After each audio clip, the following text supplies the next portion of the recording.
You didn't hear from me, but the boys are fighting again, and Donnie's having another one of his patented meltdowns. And whilst this is all happening, the Supreme Court just potentially stripped healthcare access away from millions of women. You heard that correctly, and we have a lot of very concerning and important information to dive into today. But before we do, make sure you like and repost to get the word out, and always follow along for more updates. For starters, you may have already heard the good news that Zoran Mamdani beat out Andrew Cuomo in the New York City primaries. And of course, this upset Donnie and his besties a lot and sent him into another one of his patented Truth Social rages. Not only has Donnie gone into multiple spirals about this now, openly calling anyone who backed him a dummy with a grating voice, and as someone who once again assisted the team with the win, just like we beat Elon in Wisconsin, I gotta say, my voice is not that grating. Okay, maybe a little bit, you've got me a bit there, but this caused a chain reaction of tons of people on the right saying really disgusting and horrific things and all joining in on Donnie in his spiral, as you can see here. Even to the point where they're calling for his citizenship to be revoked and for him to be deported. What, for beating you guys? Talk about a bunch of sore losers.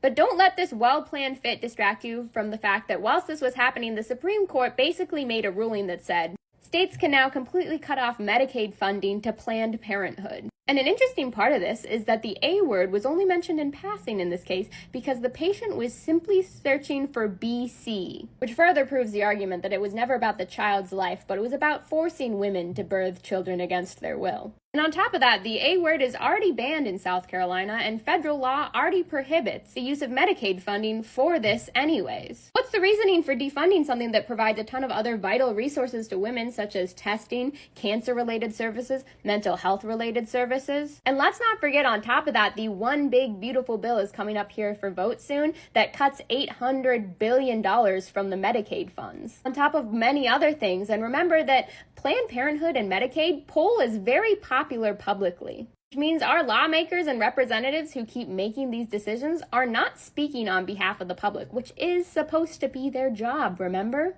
The only people who voted in support with the public here are the 3 members that were on the left. All of the members on the right voted against what the public statistically wants. Remember that.